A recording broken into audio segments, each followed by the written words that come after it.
I like young people. Babies, children, middle schoolers, high schoolers, college students. I like them all. Which is a good thing because that's what my job is. Part of me still can't believe that people will actually pay me to hang out with young people.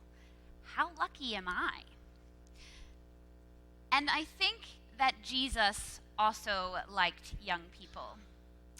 Actually, I think he loved them. Jesus goes out of his way to heal children, to touch them gently, and here in these two passages, he makes examples of children.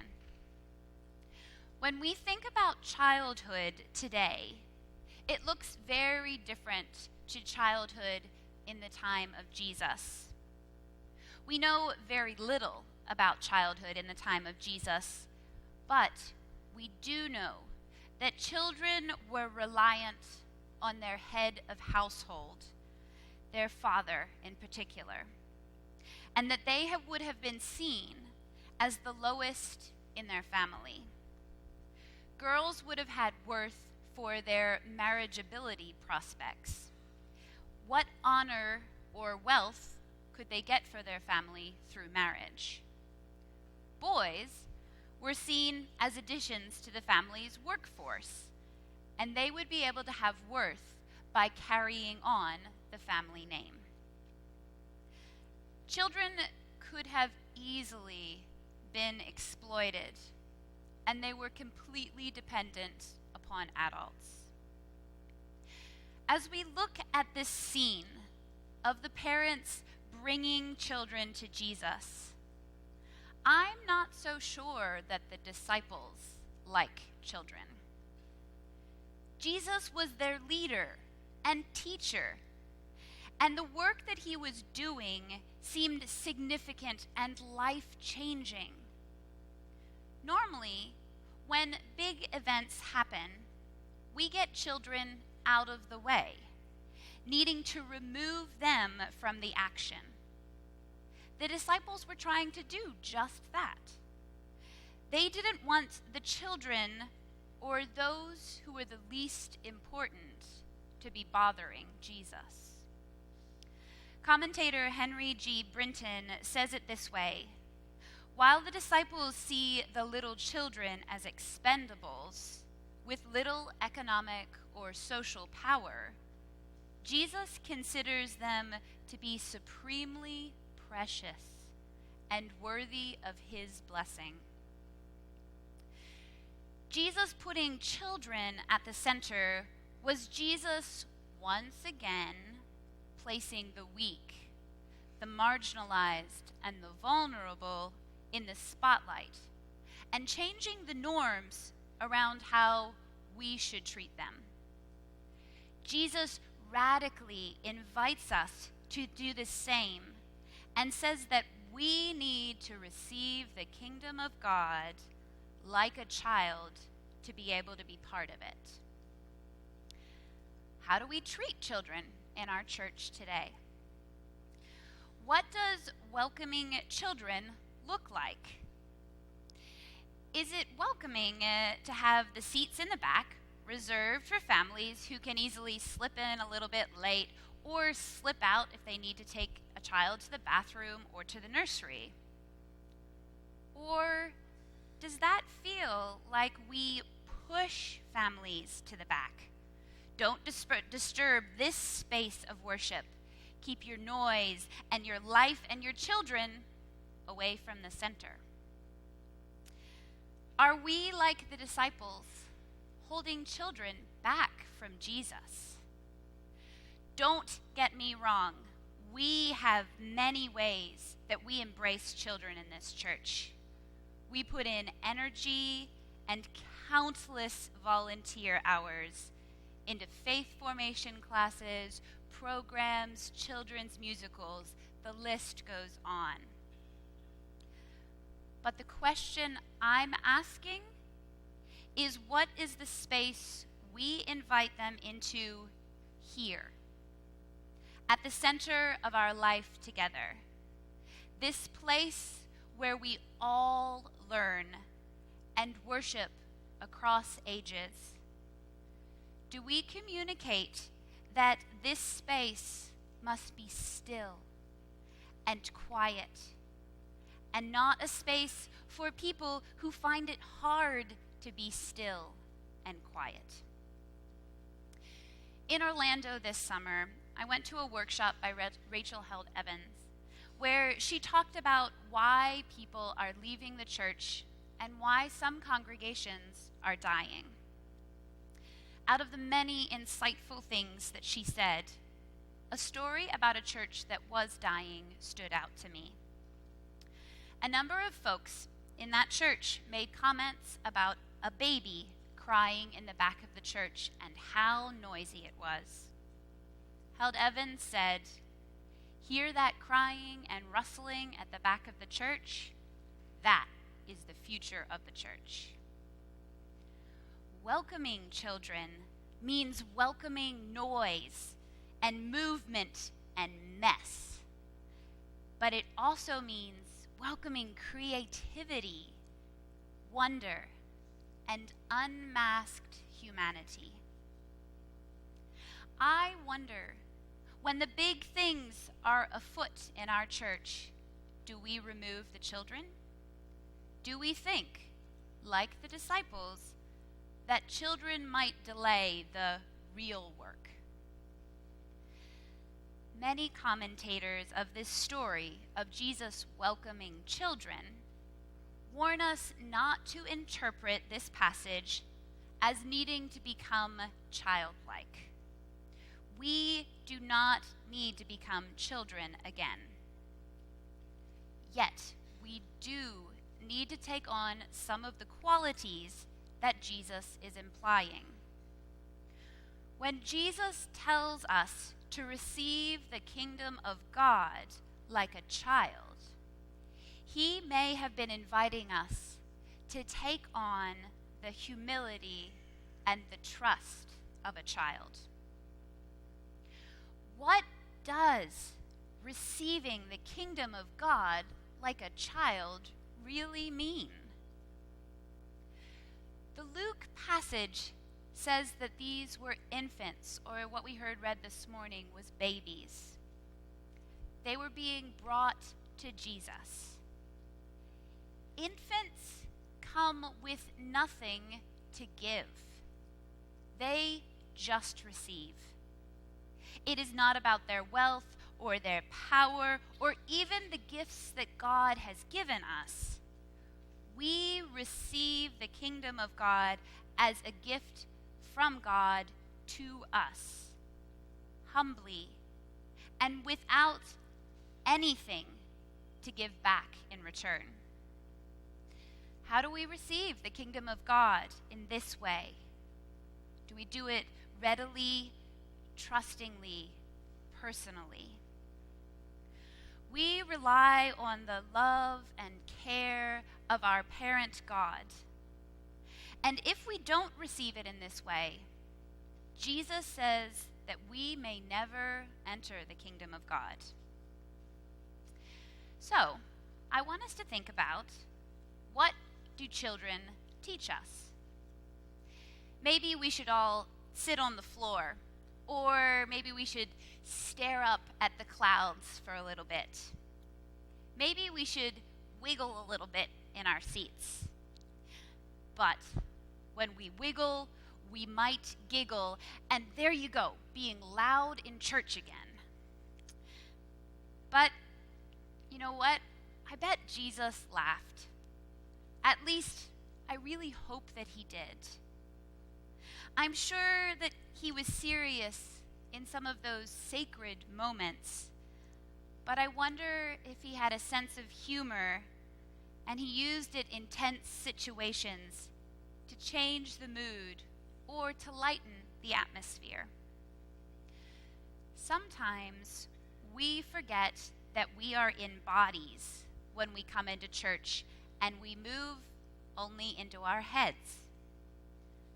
Some of us want to forget that we are in bodies because they ache or they scream out in pain. And when we start listening to our bodies, it's hard to listen to anything outside of ourselves.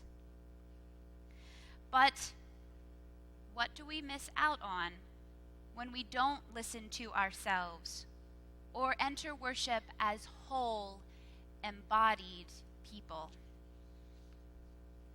Maybe we should start having a seventh inning stretch halfway through a sermon so that we can all refocus and get our wiggles out. So, I want you all to do that with me right now. Let's, everybody stretch a little bit and reconnect with the fact that you're in a body. Instead of trying to still or silence our children, maybe we need to move a bit more. Do we welcome children onto the lap of Jesus, or do we push them away, wanting them to be calmer, tamer, wiser, older, other than how God has made them to be? I like the invitation that this poem by Michael Kofi gives us. Make us enjoy bubbles blown in the wind and chase after in giggling glee before they pop and splatter on our faces. Move us to climb the summer night to the rooftop, watching the meteor shower till dawn's twilight with guttural wows and ohs at the sparkling sky streaks. Give us energy for playing in the debris of the world, turning mud into castles and sticks into houses, and we imagine that we are kings and queens again. Give us eyes to see an enchanted universe where every magical dream and foolish hope are possible and expected, and make us giddy with anticipation. Take our sticky adult minds and thin our thick thoughts until our flowing childhood wonder returns at every cricket, and we are moved by chocolate kisses and lip kisses too, until finally you elicit our antediluvian praise, and we sit back in your loving arms and your welcoming chest, and we know very little except that we are, and we are in you. I want to turn from what children teach us to what we teach them. I'm really careful with the language that I use when I speak about young people. The way we talk about people matters. It shapes how we think about them, and eventually how they start to think about themselves. So I want us to look at this passage from Deuteronomy. This is a key passage of how we think about God and our relationship to God. Hear, O Israel, the Lord is our God, the Lord alone. You shall love the Lord your God with all your heart and with all your soul and with all your might.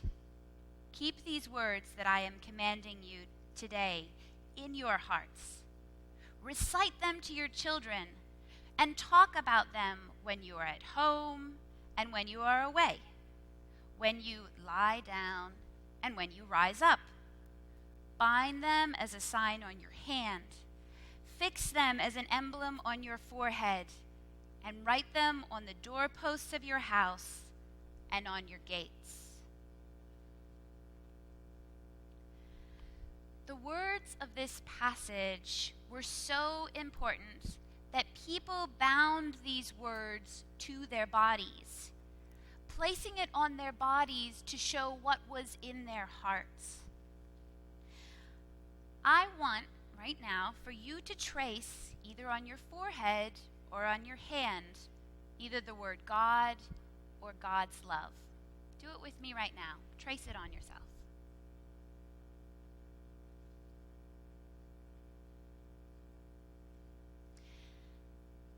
This passage talks about reading these words to your children and saying them as you lie down and as you rise up. Jews would have said these words every day. What is your first word to yourself, or to your family, or to God as you get up in the morning? What are the messages that we repeat to ourselves? Children are programmed to learn. They soak up learning as if they're soaking it into every one of their pores.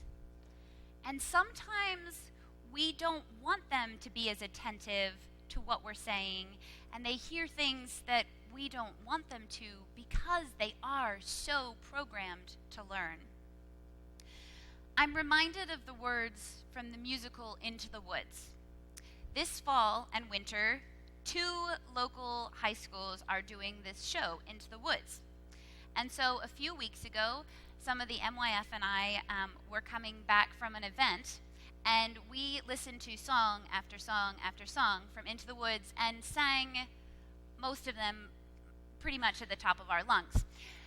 This song comes from one of the key characters, and it's words that come back to me over and over again. Careful the things you say, children will listen. Careful the things you do, children will see and learn. Children may not obey, but children will listen. Children will look to you for which way to turn, to learn what to be. Careful before you say, listen to me. Children will listen. What are we saying to our children? What do they hear? Are we saying, love the Lord your God wholeheartedly, with your whole self, with all of your capacity? As I look at the work of faith formation across the ages, I realize how much space we make for children and young people here does have an effect on how involved and a part of the faith community they feel. Children are not optional extras. They are part of us. Young people are not the church of the future. They are the church. Children are not waiting to grow up to become part of the kingdom of God. They are closer to the kingdom of God than all of us adults with our correct theology and religious practice. And I wonder about our children's time some weeks. Is this a time for the faith of children to be honored, valued, and stretched? For children to be included? Or is it a bite-sized snippet of the sermon so that the adults get a little bit of a heads up? One congregation I was a part of had what was called the rights of a child that they followed in their congregation. One of those rights was that children would not be laughed at during children's time or at any other part of the service. Kids aren't just cute. They are an integral part of the kingdom of God. Even when children are amusing, what are we teaching them by our laughter? That they are here to entertain us, or that we find their questions and thoughts humorous? Not valuing the honest work of faith development that they show. How do we honor the faith of young people and children? I don't want us to just mark the times when they grow older with milestones. I want us all to reflect on how we are growing and changing, and how we are hopefully stepping closer to God and growing deeper into our relationship with Jesus and those that God has put us in community with. We are celebrating this Sunday these significant milestones on the path to growing up. But how do we not communicate to young people that it is only when you have grown up that you have a significant faith? By the age of 12, I'll just say that again, by the age of 12, many people have decided on their basic faith and ethical framework that will shape the rest of their lives. When I hear a fact like that, all of a sudden our children's ministries become really important. Reflecting on the block party that we had last week and looking ahead to kids clubs starting here, I've been thinking, as we welcome new children into our building, they won't know all of the rules, all of the social norms of our church. But the children who approached Jesus broke out of those norms as well as they came towards this amazing teacher. When the disciples tried to calm things down and get more order, Jesus said, "No, you're going the wrong way. We need more wiggles and daydreams. We need more big questions, even when they might seem naive. We need to honor the space that children hold among us, even when that pushes us into new spaces and we have to learn new things." Many things are out of the control of children, and maybe that's how we should come to God, knowing that we don't have all of the power or all of the answers or the control. We have to rely fully on God and come to God with humility. It is only when we have the humility to welcome a child, and with that all that it brings, that we welcome God into our midst. When we welcome the least of these, we welcome Jesus. May we have the humbleness and trust to accept the gifts that God gives us, knowing that we are loved as we curl into God's care, embraced by the welcome that Jesus offers. Amen.